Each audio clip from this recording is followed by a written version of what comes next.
Cheap New York City apartments have one of two problems. They're either really small or they're really far away. But today's apartment doesn't have either of these issues. For the money, it's really spacious, and it's on the second floor, right by the Q train in Manhattan's Upper East Side. But is it gonna be nice enough for you? Only one way to find out.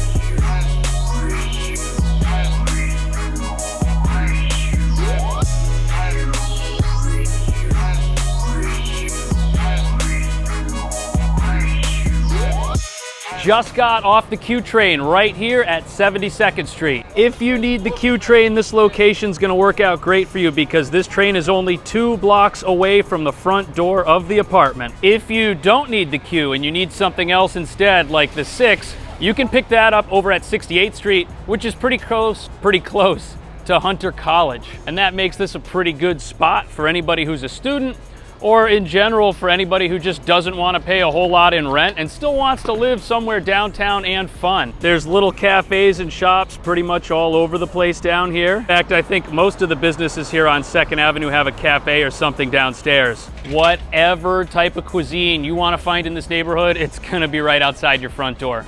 Right here, just 1 block north from the apartment, you've got a Gristedes grocery store, which doesn't have the lowest prices in town, but as far as convenience goes, this is gonna be hard to beat. Also of note, even though this isn't really about saving money, there is an Equinox right here, just half a block from the apartment. My guess is if you're trying to save money on rent, Equinox might not be the best choice as far as gyms go, but it is really close, which is hard to beat. Right there is the building across the street, and look at all this stuff downstairs. Restaurant, bar, a grill designed specifically for people who go to the gym, and a smoke shop, and a Thai place. With all this stuff downstairs, how can you go wrong? Let's go see the apartment.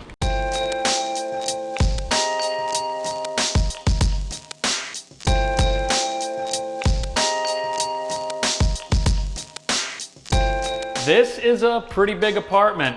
Now I've just gotta find a spot for my stuff. There we go.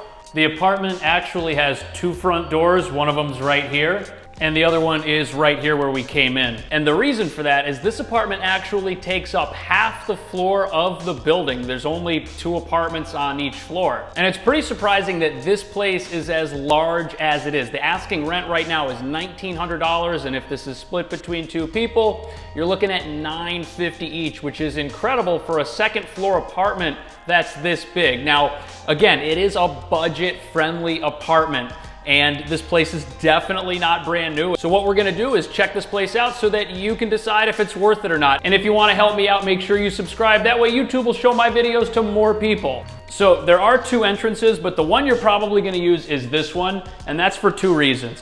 The first is because it's right at the top of the stairs, which makes a lot of sense. And the second reason is because if you enter the apartment right here, you're basically entering in at the center of the apartment by where the kitchen and the bathroom are located. Right there's one of the bedrooms, and the other bedroom is all the way down the hall here at the other end of the apartment. Now the living room here is great. It's 13 feet 1 inch by 8 feet 9 inches. We've seen a lot of 2-bedroom apartments for under $2,000 recently on my channel, and this one has the biggest and most usable common space by far. Either of these walls would be great for a couch. And even though this bedroom right here has French doors, there's enough length here for you to get things against either wall without screwing up the flow of the room. That being said, this is kind of a narrow layout, so if you put a coffee table in the middle of this room, it might be something you have to walk over. But if you don't put too many things in the center of the room here, it should be fine and perfectly usable, especially at this price. And if you're wondering what these are, these pipes are gonna heat up in the wintertime and help keep you warm. Overall, this is definitely a good living room. Now let's check out the kitchen.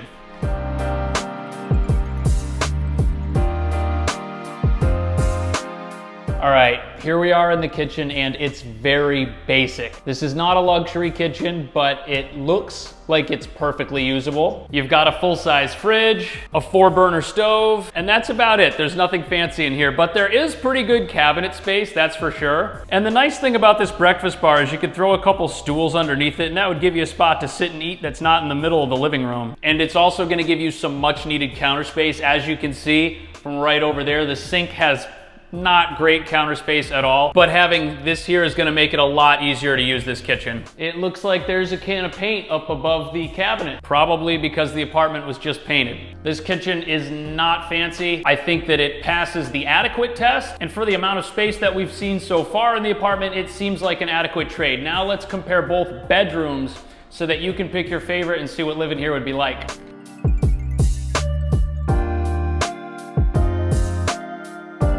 The street-facing room is 9 feet 2 inches by 11 feet 11 inches. And the interior room is 9 feet 9 inches by 7 feet 10 inches. These rooms are a lot different, and the one that you decide to pick for yourself is really gonna be based on what your preferences are. The street-facing room definitely has the coolest view, looking right out over 2nd Avenue here. But because it faces the street and because we're on the 2nd floor, you're gonna get more street noise in this room than you are in the room in the back. This room, on the other hand, is gonna be nice and quiet, and that's because the view is not super exciting out of these windows. But again, the good news is that this is not gonna get any street noise at all compared with the room that is in the front of the apartment facing the street. The only downside is it is a little bit on the smaller side, and since the front door is right here where I'm standing, you're gonna have to put your bed in this corner right by that window. Closet space in both rooms is pretty decent. Both rooms have overhead storage and traditional closet space with a shelf, but I definitely think that whoever's got the most stuff is gonna wanna use this as their bedroom instead of the other room. All right, now this second front door right here is secured with a deadbolt, and you can even look in here and see what's going on the other side of the door. Even though it might seem that having a door that leads directly to your bedroom is a little creepy,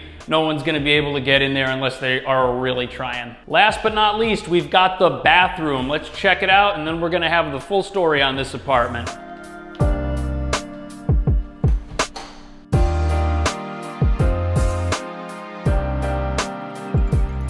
All right, we've got emerald green tile, my favorite. Not really. But you know, the layout in here is not half bad. You've got a full-size bathtub, a smallish sink with a little bit of counter space around it, and up here we've got our medicine cabinet. What's also nice about this is there are some light bulbs right above the medicine cabinet, so if I put the camera over here, you can see there's a lot of light coming out, which will make it easy to get ready in here. And even though there's no window, there is a fan. Oh, that's the light switch. There is a fan right up there. Whenever you look at New York City apartments, you can bank on the bathroom and the kitchen having a lot in common. And I think that's the case with this apartment. The kitchen and the bathroom are not brand new, but they're clean and they're functional. And if this is an apartment that you're interested in renting, there's a link in the video description where you can reach out and let me know. However, if you're not done apartment hunting, right here are some more apartment tours. Check out one of those, and I will see you in the next video.